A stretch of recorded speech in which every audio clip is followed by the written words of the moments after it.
Here we go. We had to get right down to business. We have no time. Banter. Any banter? We have no time to waste. Banter. Banter. Well, it was it was a double episode night. These are tougher. So let's be real about it. All right.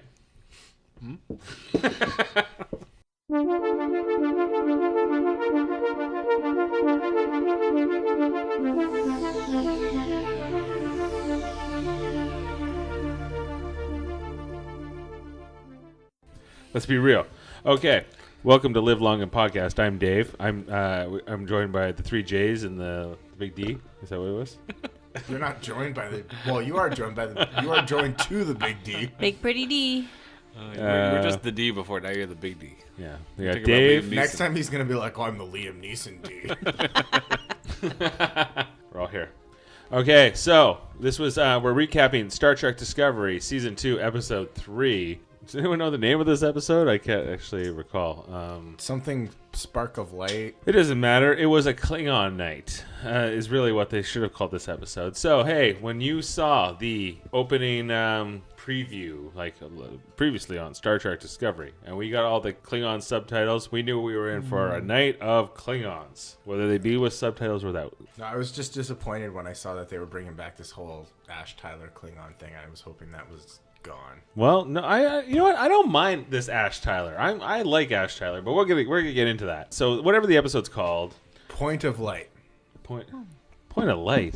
I guess it's the. It's probably a metaphor that we didn't understand because we're like doing a long night here. But Why does this show make you so hard to like understand the episode title names, and yet others are. That one was just New Eden. That's Like the episode one's called Brother, which was, I guess, we're alluding to Spock. Michael Burnham and Spock, but we don't see Spock in the episode. So you think the episode Brother would have actually featured the brother? The brother. But it was Anyway. about her relationship. But we're getting on a tangent. We're getting on a tangent. Okay.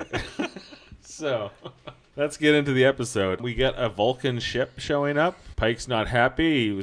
First he doesn't know who it is. He's like, we're going to activate tactical systems. If you don't tell us who you are, they go, hey, it's a Vulcan ship. Hey, it's Sarek's ship. Pike sends Michael Burnham down to talk to Ambassador Sarek, who they assume is going to come in. But then they beam in. I say, oh, is it going to be Spock? Because they kind of give you this shot where you're like, who's actually beaming in? It's not who you expect. So you're like, it's either Spock or it could be, well, Sarek, I guess, would be the obvious one you're expecting. So the other option is it's Amanda Grayson, who's Spock's mother. Amanda's here. That. Were you excited to see Amanda Grayson, Jeff? Excited? No. No? Excited? I was like, whoa!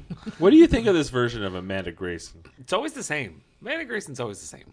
No, this version is a little different to me. This version's a little more Involved. I don't know. She likes to monologue a lot. Less standoffish. Like, I've always seen her as more of just a wife. It seems like she's more involved. They're going out of their way to rewrite this character a bit. They're rewriting a bunch of stuff with the whole Spock stuff. So we get Amanda shows up. Michael Burnham and her connect. Is there anything else of note here in that scene? I don't think so. That I noted. And then we cut over to the Klingons after this. The Klingons we're seeing the Klingons again. They have hair now, so there's been a big makeup change. Made me laugh.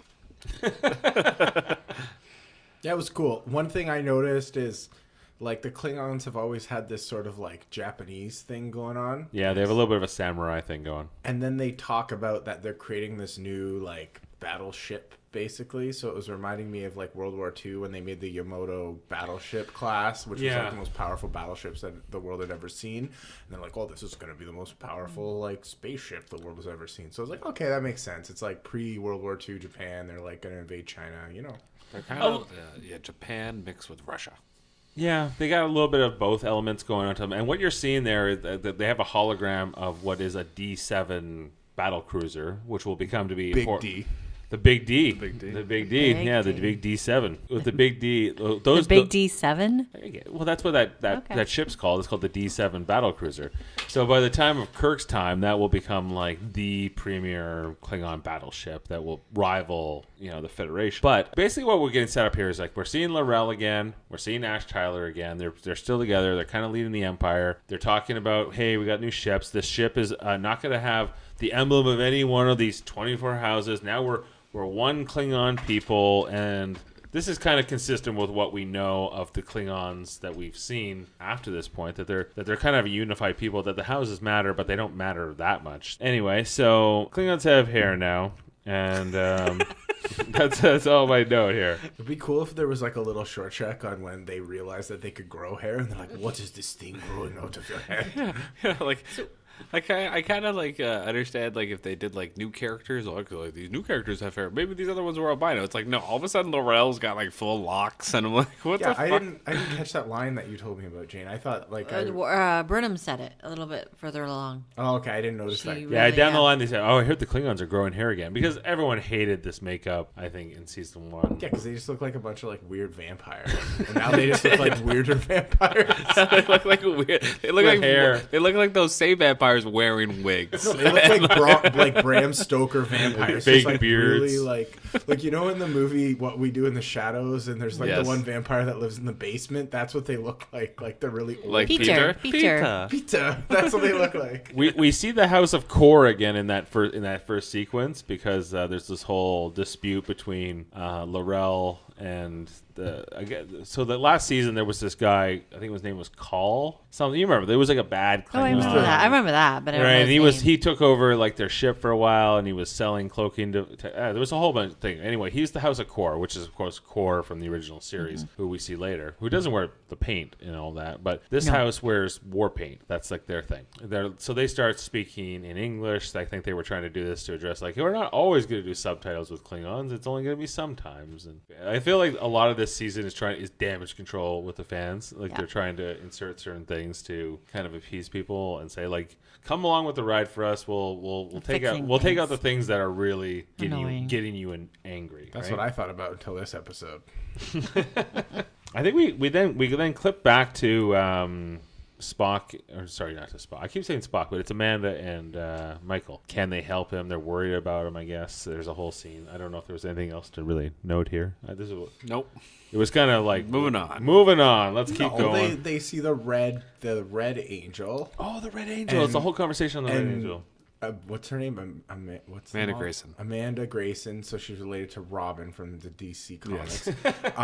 Yes. So she's like, oh, that's the Red Angel that Spock drew when he was a psycho little child. Yes. And then he stopped drawing it, and then he wasn't a psycho anymore. Yeah, she's like, I didn't give him any love, but I gave you love, Michael Burnham. I feel like just at the beginning there was a little bit of flip flopping. So they were showing us kind of like the Michael Burnham stuff, and then they were going to the Klingon stuff, and they went back to Michael Burnham, and then they went back to the Klingon stuff pretty quickly. Very confusing episode. Yeah, we didn't even start with the cold open where Tilly's running and she's talking to this crazy lady. We don't need to get to that right now. So I thought we were going chronologically in the episode, but I guess no, I wasn't even. I just you just skipped that entirely. I just wrote down the stuff that interested me. So I was just like, if the Tilly stuff running around, I was like, whatever. It doesn't matter. But the thing is, like she wins the race even though she stopped to talk for like 5 minutes. I think that, and she was like, oh, see, I helped you win the race. I think she helped her win the race. She did. Her magic Zelda fairy powers. She is weird. But you know how all last season Jeff hated every episode and I was always defending every episode? I didn't hate every episode. No, you did. This is the first time where I fucking hated this episode. Hated this was the worst episode. It was like, you know those Game of Thrones episodes where all they do is they talk and like for the whole thing, and I love Game of Thrones. Like I'm a big George R. R. Martin fan. But this was one of those episodes where 99% of the episode was just two people talking. You know what? After watching this episode tonight, I think I liked this episode more than the last episode. I think this was a pretty good episode. The last episode was my favorite episode, one of my top 5 episodes of all of Discovery. I know that's not saying much. There's like 15. It was like an average Next Gen episode, last one, and then this one was kind of moving the plot along. That's all it did. Yeah. That is all it did. Well, I mean, I like that. I like when they move the plot along. It's a filler one. It's a filler Yeah, episode. it's a filler episode. We come back to Tyler/Vok. It's a conversation between him and Laurel. They're kind of like in the bedroom, I guess, or they're not in public. They're just talking to each other. He's the torchbearer now. Seems like a controversial choice to be your like right hand man. That's basically what the torchbearer is, right? It's like your right hand man if you're like the president. It's the hand of the king. It's like hand of the king. It's chief of staff. But he kind of says in the scene, like, I am a Klingon. I just look like a human, and I've been kind of given this human personality. But he's really Vok. The real Ash Tyler is presumably dead, right? I don't get that though. I think he's still Ash. They like to straddle this line like, is Ash a Klingon? Is he a human? Make up your goddamn mind, Joe. I think they merged the real Ash Tyler What with the do real you mean Voq. they merge them? How do you merge people? Oh, you like cut the brain in half and you stick half a brain to half a brain. Like Sid from Toy Story with the toys. Like you just put them together and you make a new one. Not Legos, man. Like you can't do that. Okay, so there's this whole thing with like Laurel's all into. She's trying to like be kind of romantic with Tyler / Voq, and he's like, "But didn't you kind of rape me when I was Tyler? And I have a hard time with that part of it. Like that part of me. So like the Voq part of me is like really turned on by you, but the human part of me is kind of like disgusted by you. Disgusted, yeah. So I kind of have this like kind of mixed feelings. Any thoughts on that? I'm not gonna touch that.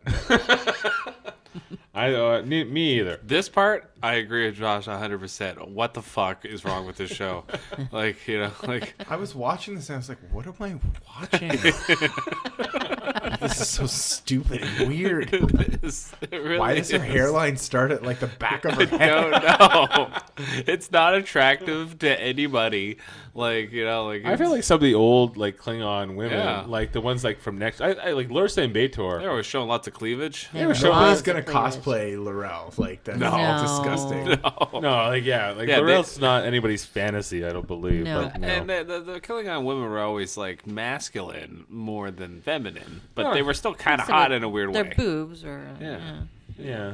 But now they're just kind of like Well, they usually, gross. now they just look like goblins. They look like monsters, yeah. Now they're goblins with hair. Well, yeah, they're like, But we whatever. can't change this now, so I guess we'll just add some fucking wigs on them. And hope I it was looks good. I was at least happy they did that because I was just mad at like the lizard Klingons. Yeah, and, but like I don't need like Ash Tyler and Laurel having this romantic scene and having a baby and like Hey, we didn't get to the baby yet, I Jeff. know. Spoiler alert. Sorry, but No, we're gonna we get way down to the baby.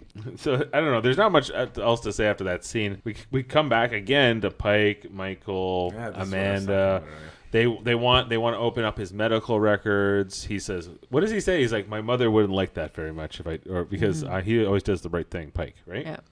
He also said like I'm not allowed to do this. But then he quickly backtracks on it. He goes, "You know what? I probably should do this." no, he's like, let me call this guy and I feel then like the guy Pike is said- easily convinced. In the last episode, he got convinced to give that battery to Jacob after Michael Burnham kind of guilts him. So maybe he's meant to show that he's somebody who's receptive to ideas and he can kind of change his mind, which I He's guess not is a good Mr. quality. Strict and I don't know. rigid. I don't He's think- not too by the book. Yeah, I know I'm again skipping ahead here, but like like the person that's in Tilly's head that said like you can't trust Pike. May. Yeah, her. I think there's still something to that. I don't think that was just. I think there's something to that. No, she's I'll a say. freaking. We already found out what she is. We're not there yet. But I know it's, we're not there yet. I'm it's just gonna be saying. a thing. It's No, it's not. It's done. but that's not No. what. I don't this think it is scene. done. I don't believe it is done. Pike changes his mind. He calls up the guy, and because I guess we've established here many times that they're using the holographic communicator most of the time, where it appears that person's in the room with you. Yeah.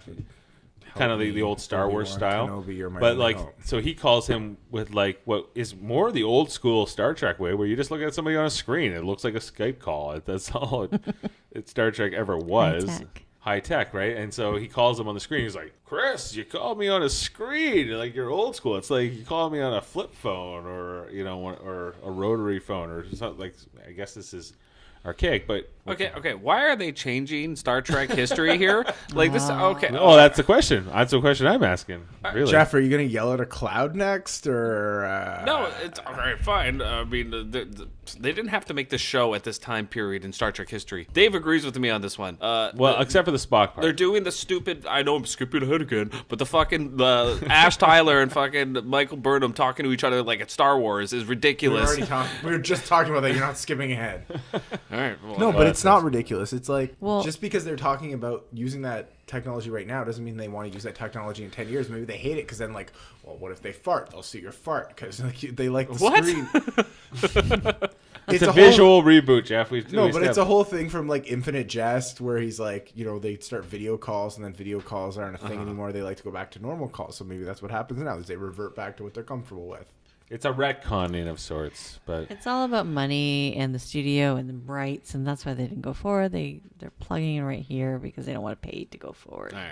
Yeah, Somehow, Tupac was a like- hologram. so he calls his captain at the starbase and he says, "Hey, what's going on with Spock?" He's like, "Guess what? Spock. He killed 3 doctors. He's escaped, and then they show some clips, and then they say he's having major empathy deficit. He's not doing well mentally speaking. And so there's this big, like, kind of emotional outpour from Amanda Grayson after this, where she's like, I had to raise Spock as a Vulcan and not as a human. And I wasn't a real mother. And I don't know. I'm having a hard time with this whole sequence with Amanda because she's given this whole backstory on Spock. And it seems like this should be happening after the events of the original series. Well, I'm having a hard time. Like, so Michael was 12 something when she came there. Spock was 6, 7, and she said that he was following her around like a little puppy, so she had to like cut him off. So like, what, you're like 13, 14, like now she's what, 30? Like, what about all the time in between? And why is Amanda just talking about this right now about her family not connecting? Like, a very dysfunctional family who doesn't communicate at all. Obviously, it doesn't make sense. It just doesn't feel like natural. Is Amanda not responsible for this dysfunctional family that they have? I don't know about you guys, but just the way they're spitting the dialogue out is just like, I agree with Jane. Just doesn't seem like well done or like natural or like they're actually a family or anything. It's just like, they're like, here's my line, here's your line, here's like, that's kind of what I'm watching, and I'm just like, what is this? Like, you know? It's kind of like you're watching daytime soaps. A little bit. So not my favorite part of the thing, and then they tell us more about the Red Angel. Spock was seeing the Red Angel when he was a kid. Is anyone really intrigued by this mystery yet? The Red Angel story? I think it's Spock. I think Spock is the Red Angel. Yeah. He's seen himself? Yeah, because when he was a kid, he always said, like, because Vulcans have this, like, well, especially more Tuvok, and they have ESP or whatever they can do. They have mental powers, strong mental powers. So maybe mind melds. And I know when Sarek came on and he was like going through some change, he affected people on the ship. So I think Spock maybe has this ability. I mean, he went crazy, and now he's this Red Angel. So you're kind of in for this. You're kind of intrigued. I am. Well, I want to know the answer. All right, I just want to kind of understand if people are enjoying this, because I know this particular storyline is not grabbed me yet. So it's literally the main storyline of the season. I know that season. I was like, why the fuck are they talking about the Klingons? Why are they talking about this dumb shit? Like, just get back to the red dots. That's the main thing. That's all I care about. I just want to know what the red dots are and what the Red Angel is. You know what's funny is I think me and Dave agree here that I think we were more into the Klingon shit than we were the red dots. I was happy to get some Klingon shit. The Klingon shit was just a bunch of blue screens and a bunch of people in makeup, and they're all talking really slow. No, and we liked so it more. Boring. It's more. It gives me more character development. It gives me more insight to the history of the Klingon Empire. This stuff is interesting. Like, what's going on with the red dots has not paid off yet. I don't know what the hell's going on. It might pay off. Yeah, it might pay off, but right now it's not like I know it's all gonna blow over. This is a prequel, so it doesn't, like, nothing's at the end of the day is gonna happen of consequence. The whole time we were watching it, Jeff was like, "Oh, the Tilly storyline's more interesting." The Klingon storyline. No, the Tilly is not. I thought was okay. This is what pissed me off about the episode the most was I thought the whole girl in her head would have to do with the red dots. No, it actually has to do with last season. No, it could have to do with the red Still dots. Could, yeah. It came from the mirror universe, and it's a little spore, and maybe the whole red dot thing is again from another dimension. Maybe it's from the mirror universe. Maybe. I mean, they're not explaining it very well. Maybe like the Spock that we've seen this whole time that knows Michael Burnham is Mirror Spock, and we get the real Spock back, and that's the one that Kirk knows. Boom. Maybe. I don't know. It seems very convoluted if they did that. But well, let's get back to the real meat of the episode, the Klingon stuff. Right. So we have this whole long chat with Ash and Michael. They have a holographic chat, Star Wars style. Josh wore the Star Wars shirt to the Star Trek podcast. Did that on purpose. Any thoughts on this long chat between Ash and Michael? Because they seem to have this real, like, they're in love. They still want to fuck. They still have feelings for each other. Is that what we're to be led to believe here? I think that's part of the reason that Ash Tyler doesn't want to do it with Laurel, is because he still has feelings for Michael Burnham, and he feels like he's cheating, and then he uses the excuse of like, "Oh, you raped me." Yeah, I agree. It's an excuse? Yeah. Yeah, she really didn't. They were all in on it together. Yeah, they were on it together. But now he's like, I don't want Michael to be mad, because what if I go back there? What did you think about how they kind of did away with the holographic part at one point, and it would seem like they were almost in the same room together? It was kind of did that in the Last Jedi with Ray and Kylo Ren Kylo Ren. They're yeah. the same thing. They're just copying Star Wars. Copying Star Wars. Stop it. The part Stop that, it, Star Trek. the most popular movie in the history of Star Wars, The Last The Jedi. Last Jedi, yeah. Least popular, probably one of the best. Least movies. controversial, for sure. Right. I don't know. I have nothing else to think about this scene. Like, the scene ends up mattering, but that he talked to her and I don't know. Well, he tells her stuff about the Klingon Council. That's the only thing that really matters. Is like, well, this might happen with the Klingon. Why does he do this? To protect the Federation? Later on, like, L'Rell says, like, oh, you did it to protect her, but I think he just has interest of, like, peace in mind, and he's like, the Federation should make sure that L'Rell stays in power, because if someone else, it's like kind of Cold War type of shit. He's kind of two worlds, right? So he kind of wants to see both worlds succeed, and it's not Cold War shit. Yeah, so that's what I kind of like about his character, is that he's kind of like helping peace, or at least not war happen at this particular time, which it really can't, because How does he view himself? Because in my mind, he views himself as like almost like a human informant. Like that's kind of how I view his character, because that's how I think he views himself. He's kind of a double agent of sorts. I don't think he views himself as like a Klingon, even though he knows he's a Klingon. No, I he think, bridges the two worlds. but I don't like. Do you know what I'm trying to say? Like, He has to reference, like, dig into, like, access that file for Vok's memories. Yeah. It's not his memories. It's Right. like, well, Vok did this at this point in time. Right. Like, yeah, he has, like, two memories. So that's not his primary memory. So Yeah. he's human, essentially. he's basically Ash Tyler, No. but he's like, I used to be Vok. But so I know I'm Klingon, but like it's kind of like He has both memories. He has these fake memories, and he also has the Vok memories, and he's kind of both people. So they have this long conversation. We move on to Tilly's on the bridge doing her senior officer training testing, I guess, and she's still talking to her imaginary friend, May. And she's yelling at the captain. She seems like she's kind of losing her mind, and so she quits there on the bridge. It was a stupid scene. I don't know what like does any of this matter, or excite you, or It was a make filler you scene. feel a certain way, or I was like, why doesn't she just fucking tell them that she sees a person? Blah, blah, blah. She's gonna tell them eventually. Just fucking say, oh, I have an imaginary friend. She's right there. That's why I'm yelling. But no, she goes like all like teenage girl, and she's like, or teenage boy too, and she's like, oh, I'm just gonna do. It's stupid. It's She's a an dumb scene. annoying character sometimes. She really is, because like she's like the character like that just doesn't solve the problem right away. Like She solved the problem in the last episode. She does. I love but- Tilly. I just hated that scene. I don't know. Her character is like goes and does things on her own all the time without consulting anybody, which is not really what you're supposed to do in Star Trek. I don't think she should be captain at all. No, but she's terrible. Am I the only one who thinks this? Like, I agree. Okay. She's Right now, she has not proven herself to be. I don't think they should. They don't think she not captain material. Don't throw her out of the program yet, but you got a lot of training left to do, Tilly. That's all I gotta say.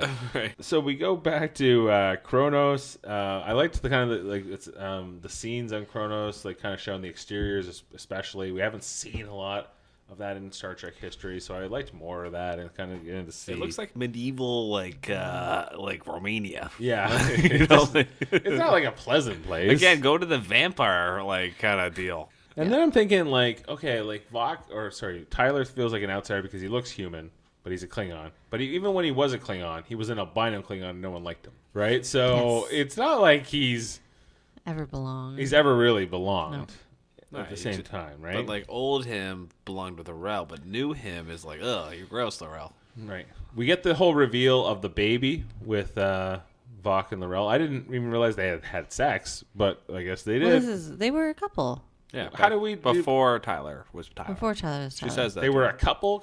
Yeah, like Yeah. When was that shown before this? They don't. They just explain it to you. Yeah, okay. Yeah. They said, guess what? Well, they were on that ship for, 6 months? Just in They that... banged a bunch of times. Anyway, and they Giorgio, and They it was quite the party, really. So she got pregnant and didn't like. But she didn't carry the baby. It was like test tube, and it was grown in the incubator, ex utero. ex utero. Slowly, apparently. Yeah. L'Rell confronts Tyler in this scene and says, she's kind of like she's jealous of Michael. She says, "Oh, you told Michael about the threat," and she's not happy with that, and she wants him to have a human life. And he keeps complaining about how she talks to him in English, I guess. and even though he speaks Klingon too, I think that's for our benefit. it's for our benefit. But he complains. I don't know. And then our love when we were Vok and we were Vok and L'Rell, they were greater than Kalis and Lucara. Yeah, she does say that. I like that. I like that. You like that? Like you wrote that down. I like when they have somebody Google, one of the writers Googled it, what's a great Klingon romance? Kalis and Lucara. Oh yeah, put that in there. If they're having to Google that, this show is not going to do well. And then we come back to another Amanda scene after this, and I'm just at this point, I'm like, what's this one now? This is the one where this is where they're talking about what Burnham did to Spock. Right. Oh, okay. Yeah, why did Burnham wronged Spock somehow? He won't talk to her. When they were kids, what what did she do? And then at this point, I'm over Amanda. I'm over this whole family melodrama. They've dragged this on for 3 episodes. Can't you just get to the point? Get to the point. Let's what's going on here? You've set it up enough. Are you like, oh, where's this going with this family drama? I don't really care that much. I mean, it's good for Michael Burnham's character development because she's a main character, but the whole, Spock's gonna be in this season, it's stupid.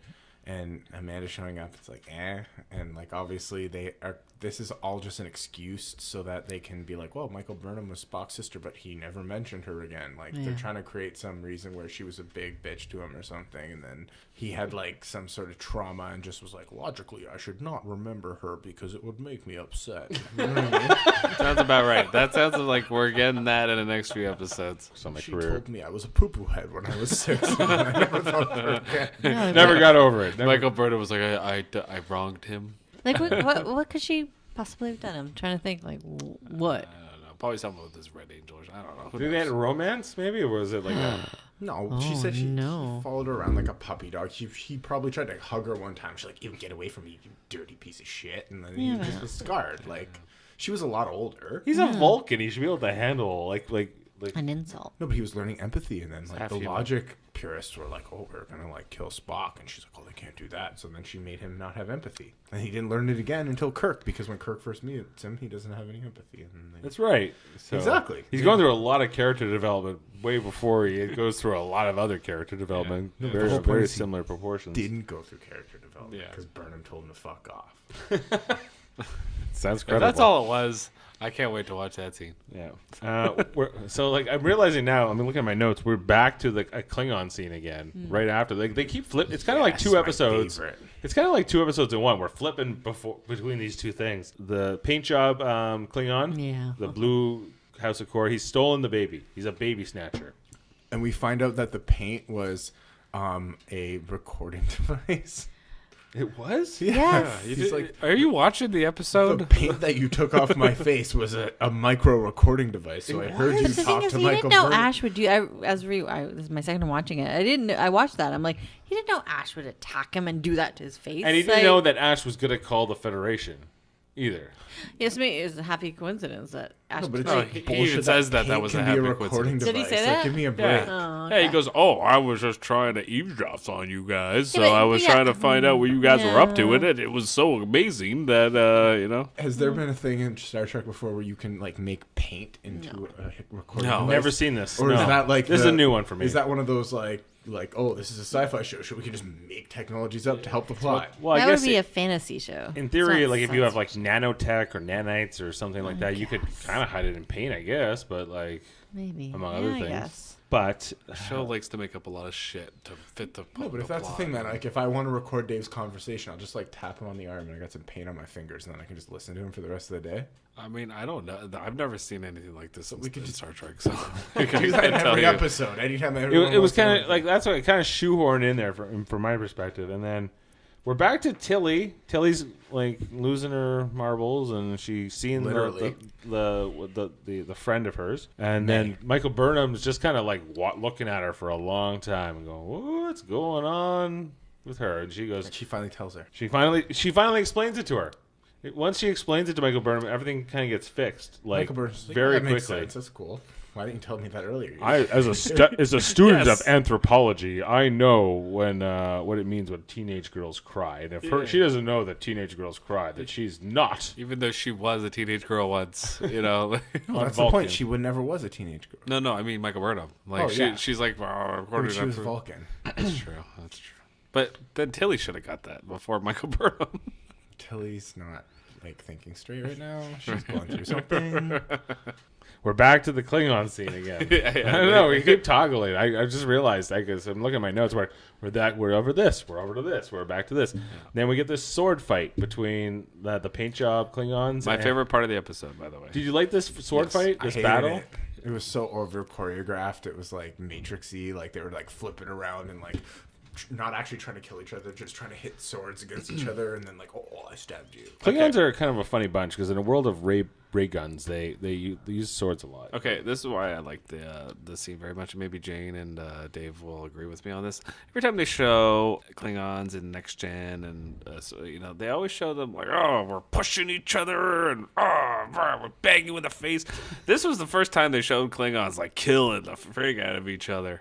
Right. I don't know. I like Slashing that. each other. It was a little more like a little more violent, a little more bloody. Do you guys agree with that, or do you like the old way? No, I like this way. I'd rather them. See, What? them You're always actually getting mad at them retconning things and changing it. Now you like this retcon? No, because before they could not do it. It was on ABC. This is Yeah. like, This They is- 8 couldn't make at night. sweet graffics before either, and you don't like the sweet graphics that they This No. is the difference between like No, I don't- PG-13 and like A or whatever. I don't you agree know? with that part because I don't know. Like I just don't think they need to keep making this more Star Warsy than that.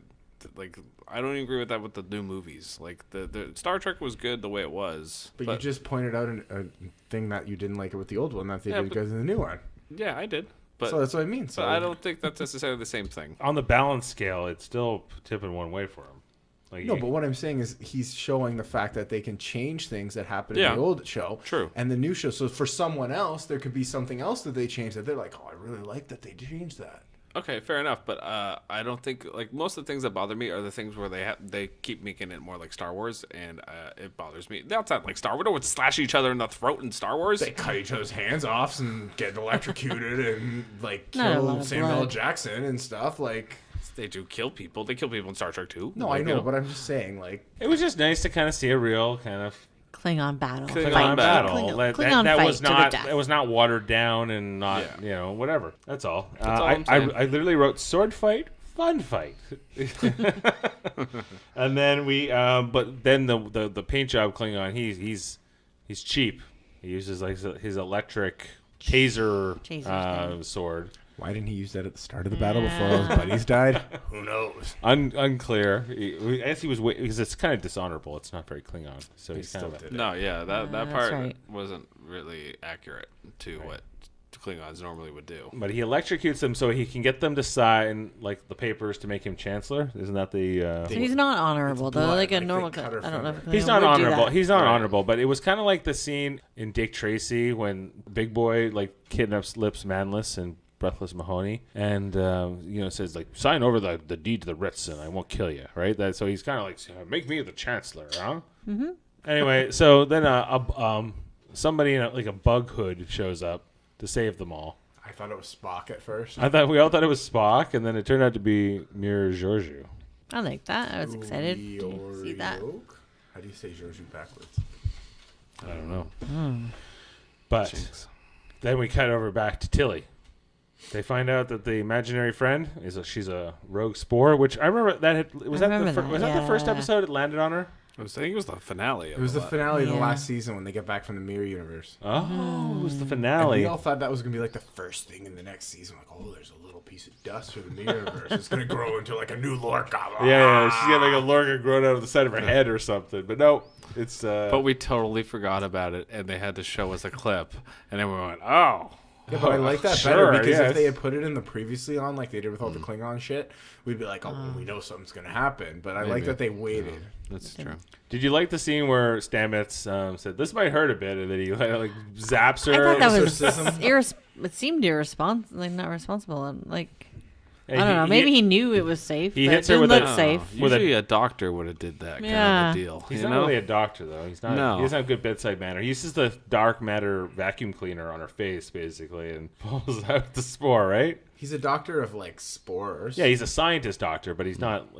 But he's not like a medical doctor. Just saying, But it's not. It's just point and shoot. It's easy. most of the time in Star Trek, that would not have been handled by like B'Elanna Torres. You know, No. like it would have been handled by like the doctor or like. They So- learned takes place in the old days of Star Trek. So Oh, do we think sure. this so what happened? The spore entered her and grew and became more Well, like- powerful, sentient. That's what I didn't get. I'm like, why did it choose to show itself? Well, did they say all anything? that in the last episode? Did it activate when she touched the meteor? Maybe I don't So know. it was Maybe an it just took. activation? Maybe it just took an episode. To, I think you the know, kick in. meteor. I think the meteor activated it. After they sucked it into the thing, what happened to it? became a glob in the sky. Yeah, and that was They it. put it in a.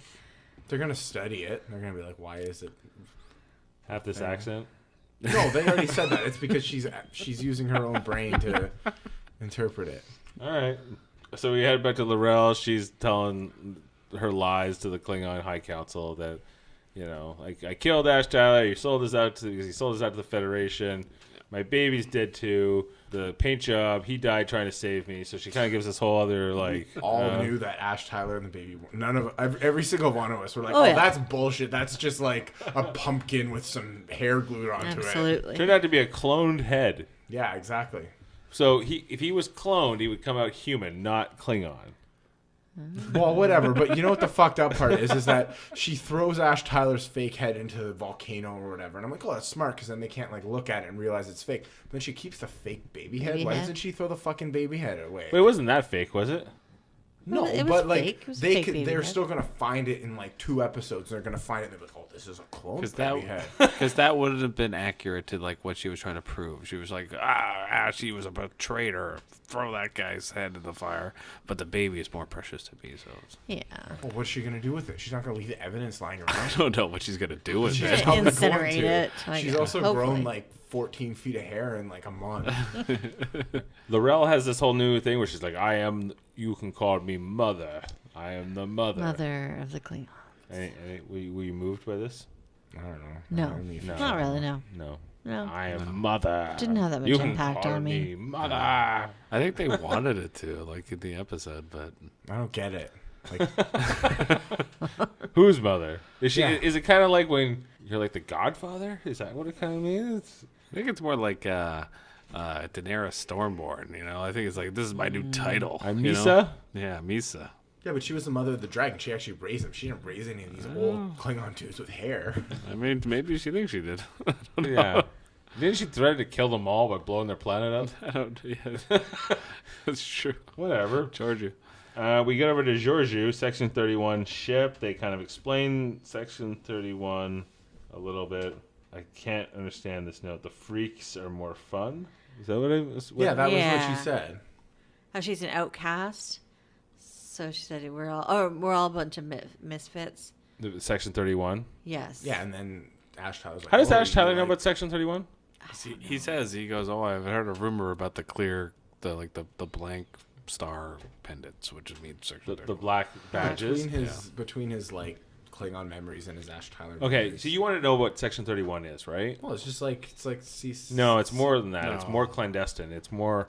It's very secret. We No, know it's what the CIA. CIA. No, we know what the CIA is. It's a public organization. Yeah. It has a public person. now it does. Section 31 is supposed to be so Black Ops that nobody knows about it. Yeah. Nobody. It's not common knowledge. Yeah, so I'm not talking about the normal CIA. I'm talking about Claire Danes and Homeland CIA, really secret. Is that? I haven't watched enough of that show to be. enough So to- even Section 31, it's almost like Starfleet doesn't even know about it, right. even Okay. though it exists. That's the way. That's the way it is. Okay, by but the you time, can't compare it to anything in real life then, because if we knew about it, then it wouldn't be the same. by the time of Deep Space Nine, at least that's how it is. So yeah, it's basically like a Black Ops. But we know what Black Ops is, so it's not the same. No, Because but Black Ops are it's more issued- similar. It's kind of similar to James Bond, like Double O, MI6, Jack Ryan. But I get what you're think saying. it's- But imagine we don't know what a version of the CIA that we don't know about. But even the president doesn't know about. Right. Well, someone has to know about it. or they work alongside. They're kind of a secret society in a way. So who Alongside gives them of. their orders? Nobody. They do. They do. So They decide what's best, and like so. So then they're not an actual thing. they are. They're But they don't work for the government. They don't per work se. for Starfleet Okay, so then who do they work for? themselves. So they're just pirates. Pretty much. Kind of, yeah. So then they're not like the CIA. They're like anonymous. Yeah. They're not good. They're not good guys. What are the Yeah. Mr. Robot people called? Isn't it anonymous unless the real one? F Society? Yeah, they're like F Society. Sort of. But They think what they're doing is the best for the world, but it's But not they real. are Starfleet as they well. are Starfleet. Does it mean so? Then, if they're Starfleet, then how do they get orders? If they're safe there's no secret? orders. Their Starfleet intelligence, Right. that's the public face, and then there's like this kind of even deeper, more clandestine group. But what if they decide, like, okay, so today we're gonna like nuke the Earth? Like they can just do that? if they thought it was going to help the Federation, like that's their whole thing, is they always try to help the Federation. So if they were like, if we could like create a biological disease to kill all Klingons, they would do it. That's what I mean. But that's what F Society's like. They're like, oh, this is actually gonna help the Earth. They believe the ends justifies the means. right. They're kind of Machiavellian. Yeah. That's what I'm saying. They're not real. They are real. No, but they're not official. They're not official. They're like they're evil. Like they're not like sanctioned. Yeah. No, they're kind of rogue in that way. So wait, Wiki says Section 31 is an officially non-existent autonomous intelligence and defense organization. It is presented as a special security operation manned by Federation citizens that is not subject to the normal constraints of Starfleet ethical protocols. Right. So they're rogue. They're not sanctioned. They're really evil. They're like the Carbonari in 1848. They were not like evil. the Italian like secret underground They're not always society. evil. They're not They do malicious. good things. They think that like protecting the Federation under all costs is what they should do. Yeah, their ends justify the means. They will do things that the Federation would never do. They're like the Knights Templar. Yeah, sort of. Yeah, For the Catholic Church. Like yeah, the Knights exactly. Templar. They're a secret society. Yeah, exactly. Knights Templar would be a good. Yeah. comparison. It's a good outfit for Georgiou, Mirror Georgiou, who was I think they're it's not going to end well for Section 31. That's what I think. Well, obviously it does because they're in the later shows. So. No, I know. I mean this like Iteration. era. Yeah, for them might not go so well. might not go so well. Maybe that's why nobody knows who they are by the time of Deep Space Nine. Maybe she takes a chunk out of them. Yeah. But they survive somehow, So anyway, that was the. I never know when the episode's over, but that was when the episode was over because you come back from commercials and it goes. Duh, duh, you got the credits right. They never did that before in Star Trek. I always thought they kind of did that, like sometimes. Yeah, but this one's on streaming in the States and all access, so there's no commercial. So this is just a Right. Yeah, channel thing. but it's just Space you don't realize like just from the music that's the end of the episode. Like I knew. you knew. Yeah, because Yeah. the music goes up, and it's like I knew it was. And they an kind of episode. like zoom out on what they Yeah. showed. Okay. Oh, Well, next I time just missed tell that. me that was the end of the episode, Dave. Like I I'm never not know. gonna risk it. What if it actually wasn't? What if there's like an after credit I scene wasn't like 100%, Marvel? but What if we could see the cast eating pizza? Yeah, I was like 80% sure. All right. So what would you give episode 3 or as a grade? C minus. Jane, Solid B. a solid B, I would go B minus. B minus. I would give this B plus. D plus. B plus. Oh, B plus. I'm giving all the way to B. I think we're like Big D's gonna give it a big B. Okay, maybe a B minus because there was the Tilly, too much Tilly again. And I really didn't. Okay, so B. Yeah, I get B minus. I really didn't like I like the Tilly part. the Amanda. And Amanda, family stuff. Too much Amanda stuff. I don't know Yeah. what I don't know how to reconcile this version of this character with like the later. Who played her in the original series? It was a famous actress, right? Oh yes, it was. I know Winona Ryder played her in the movie. Yeah, it was an old time actress. Oh, we can look it up. Hold on. But Jane something. I think. I think it was a Jane. Yeah, Yeah, it was a Jane. Jane Wyatt. Jane Wyatt. Wyatt. She was a famous actress back in her day. Yeah. Played it in Star Trek 4, The Voyage Home. and she probably played it in Next Gen. And too. she played it in the original. in the series. original series too. Yeah. No, but it's because by the time of the next gen, she's died, Oh, she's dead by that point. and so he has a third wife by then. Sarek? Sarek. Yeah. Yeah, he got around. Yeah. She's also human, the third wife. Yeah. Mm-hmm. But It's got a type. Yeah.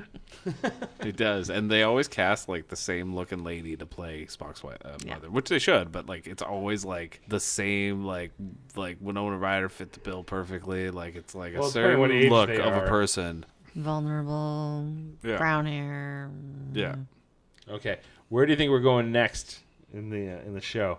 I think there's going to be another like kind of bottle type episode. Like they're just going to go to another red signal. And it's going to be a random episode with like some sort of weird moral thing, like old Star Trek style. Then they're going to return to this Klingon shit the next episode.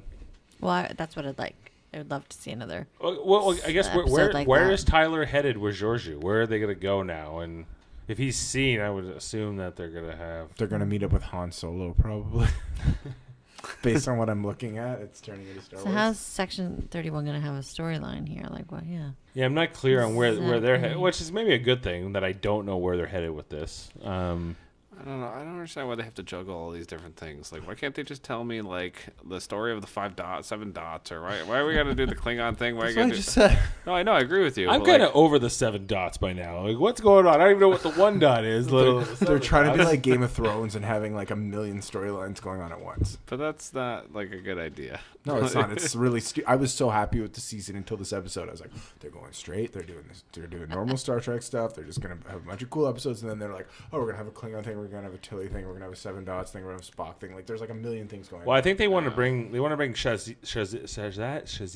How do you say his name? Shazid Latif, the guy who plays Ash Tyler. He's the worst actor ever. I like him. He's not great. He's horrible, and he has no chin. He can speak Klingon. He's got a beard. I like him. Give him the chin. Normally he's like, he looks like he's from Bob's Burgers. He has no Oh yeah, chin. that was the other thing. I never see Klingons have like this growl effect until tonight. Like they're like kind of like Michael J. Fox in Teen Wolf. Like, what is up? Football. What is up with Aurora's voice? Why does it sound like it's like automated? Like I don't know what's going on with her voice, but because of the giant mask she's wearing and the really heavy wig. Probably, that but starts at the back of her head. It's wearing her pulling head. her jaw up. She's like, I can't talk. My hair's too heavy. Yeah, you're probably right. Well, I don't know how much else we have to say, really. I don't know. That was probably my least favorite episode of Discovery ever. Wow. Okay. Wow. No, I would hardly say it's. I don't know. least The favorite. finale last season is I hated way No, more. it was good because it made that shit over, and then now they're bringing it back. No, because I liked that they were going down this road of like a one storyline thing with Lorca. I wish they didn't kill Lorca. I wish they had they ended it too soon because they were fuck that and we're gonna. But the real Lorca's still like out there somewhere, isn't he? No, he's dead. Oh, okay. Well, Well, yeah, we saw him dissolve, but we don't know what He just got No, like Thanos stabbed. the Earth, the good Orca. the good. Lorca. Lorca Shamu? Like the prime Lorca. Prime. The prime Lorca. Prime. Well, we don't really know That's what. I'm saying. He The Prime died on Lorca's the- still alive. We don't. His Yeah, ship blew up, he could right? be. He It could be. Yeah, he could come back. And if they want to bring Jason Isaacs back, they could do it that way for I sure. just don't like this stupid Klingon shit. It's so stupid and boring. I agree with you. Let I didn't them be like shadowy bad guys. I didn't like much of the Klingon stuff in the first season, but I loved the Mirror Universe stuff, and then like they kind of like were just like, all right, that's it for this. It's over. They where- just brought it back with the spore. That's from the Mirror Universe. They that's did. not a mirror universe. That's a spore where the universe. spore came from. Oh, whatever. Same It thing. came from the From the spores, network. right? The network. From the network. Yeah, they got to the Mirror Universe through the network. Okay, we use the network with the mirror universe. I don't know. Well, that's how they got to the Mirror Universe. The highway. Well, they did get Yeah. there through there. Yeah, so. Yeah, exactly. The The social spores network. from like the highway to the mirror. Wait, so the spores are not specific to one universe? I thought the spores were like the highway. I don't really get what's going on with the spores. Like we live on the land, the buildings. The Sometimes spores are they like just- the road network. Sometimes they get inside your head and they talk like you're your old school mates, I guess, and they follow you around and grow and harass all you, that. and they don't know what tears are. I honestly, you guys might disagree with me, but I could have done with like an entire second season of them trapped in the Mirror Universe. I could have done with it. I would have enjoyed it. Just from a canon perspective, I'm like Kirk was supposed to be the first one to go to the mirror universe, but I guess he wasn't. So it was. What do you mean? Well- But no one ever knows that. You know, It's like when Christopher Columbus was the first person in the New World. No, Right. there's a lot of people here before. He was, he yeah. was just the first one who was from where we're from. And he thought he was in India anyway. So I mean, Yeah, exactly. It's, you know. Oh, fair enough, I guess. But I don't know. I'm the keeper of the canon, and they're crossing stuff over. A little too much. Anyway, that has been Live Long and Podcast. Star Trek Discovery Season 2, Episode 3. What's it called? Little beam of light, or A little beam of light. Point of light. A point of light. What was the point of light? Was it the baby? No, the little freaking thing that landed on Tilly's sleeve. yeah. That was the point of light. Yeah. Okay, Yeah. that's what it was. That's why we do these podcasts, to figure this out. So anyway, for all of us here at Live Long and Podcast, live long and prosper. I don't know. No, you should have said stay classy. Oh yeah. For all of us here at Live Long and Podcast, Go stay fuck yourself, Sandy.